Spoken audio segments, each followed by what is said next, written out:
से ज्यादा कवर ले सकते हैं। Health insurance sir, health insurance is must, आज के टाइम में बहुत जरूरी है। नहीं तो होगा क्या, आपने पैसा बचाया, मान लो बहुत एफर्ट किया, बहुत मेहनत करी, पता नहीं क्या क्या करा, और एक एक्स अमाउंट आपने बचा भी लिया। 10 साल 20 साल काम करके मान लो 10-20 लाख रुपए आपने बचा लिया, किसी तरीके से सेव कर लिया, और अगर कोई बीमारी हो गई तो कितनी देर लगेगी उस पैसे को खत्म होने में? हफ्ता, 10 दिन, 15 दिन। कितने लोग प्रैक्टिकली मेरी इस बात से रिलेट कर पा रहे हैं? सब कर पा रहे हैं। और कितनों ने हेल्थ इंश्योरेंस कराई हुई है? रिलेट सारे कर पा रहे हैं, लेकिन हार्डली आधे लोग ऐसे हैं जिन्होंने एक्चुअल में अपनी हेल्थ इंश्योरेंस कराई हुई है। और हेल्थ इंश्योरेंस भी मुझे लग रहा है ज्यादातर ने तो नाम के लिए करा रखी होगी। कितना कवर है? क्योंकि अगर आप कवर ज्यादा भी लेते हो तो प्रीमियम आपको बहुत ज्यादा नहीं देना पड़ता है, मार्जिनली एक्स्ट्रा होता है।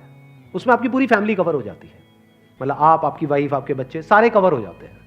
इसको आप हेल्थ इंश्योरेंस कहो, मेडिकल इंश्योरेंस कहो, मस्ट है ये होनी ही चाहिए। ज्यादातर ऐसे केसेस में क्या होता है, जिन्होंने कोई हेल्थ इंश्योरेंस अपनी नहीं कराई होती है, क्योंकि अब छोड़ तो सकते नहीं उस पर्सन को जो हमारे साथ में है, या खुद अगर कुछ हो गया तो अब अपने आप को ये तो नहीं कह सकते कि हाँ मरते हैं।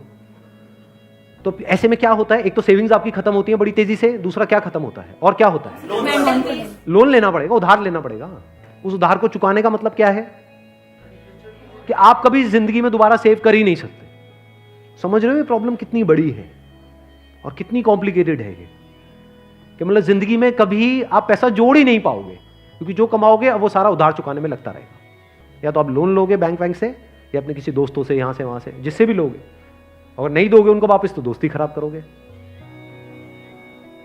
और एक और जब बात यहां तक आई है तो एक और चीज, एक और गलती हम करते हैं, we want to make quick money. उससे हमेशा बच करके रहो। जहां भी क्विक मनी की बात हो रही हो, भैया इतना पैसा लगा दो, इतने टाइम में इतना पैसा मिल जाएगा, ये हो जाएगा, वो हो जाएगा, वहां से भाग जाओ, उल्टे हो जाओ और भाग जाओ वहां से, रुकना मत गलती से भी। ऐसी बहुत सारी स्कीम्स चल रही हैं मार्केट में, अनलिमिटेड, और करोड़ों लोगों ने अपने पैसे गंवाए हैं इन चक्करों में। अब आते हैं एक दूसरे एस्पेक्ट पे, कि चलो हमने स्मार्टली पैसे को जोड़ा। कब जोड़ा? जब फालतू की जगह पे हमने पैसे को ब्लॉक नहीं किया। जैसे अगर आपने कोई एंडोमेंट प्लान ले लिया इंश्योरेंस का, जहां पे आपका साल का 50,000 रुपए जा रहा है, तो 50,000 रुपए तो आपका ब्लॉक हो गया अगले 20 साल के लिए। समझ गए ना? तो हमने वहां पे स्मार्टली प्ले किया, टर्म इंश्योरेंस कराई, वहां से पैसा बचाया। तो अभी जो पैसा बचा, इसका हम क्या करें?